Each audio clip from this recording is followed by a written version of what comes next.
Tiragalo ya bofelo ya bosenyi jwa mafaratlhatlha a motlakase e diragetse mo mafelong a beke a fetileng mo Qwaqwa.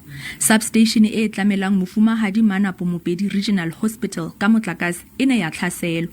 Tlamelo ya motlakase ile kwa tlase mo dingwageng tsa bosheng jaana ka ntlha ya bosenyi, load shedding le tlamelo e kwa tlase ya motlakase go tswa mo Masepaleng. Sa municipality then re tlo employ ma security ho edela re nang le ona 160 maybe then 2 weeks time batla ka di then ba sebetsa re batla hore then ba lo akata di substations tsa rona kaofela di water pumps tsa rona kaofela then ho thibela then crime ene kana ya boshodi ba di cable le di transformer e fela. Borrakgwebo ba re ba boga ka ntlha ya ditlhwatlhwa tse di tlhatlogang ka gale tse di ba kgoreletsang gore ba dule ba butse dikgwebo tsa bone.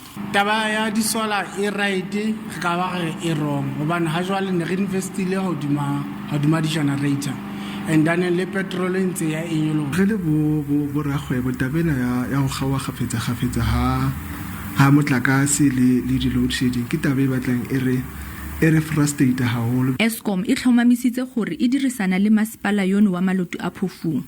Sekoloto sa Masepala se feta dibilione tsa diranta di le 6. We are currently in the process to assist the municipality with public participation and stakeholder engagements. Masepala wa re o dumela gore go na le digongwana tse di utswang koporo. Ba re maphodisa ga a thusi le fa go na le dikgetsi tse di butsweng. Kamogelo Siekwi, SABC News, Qwaqwa.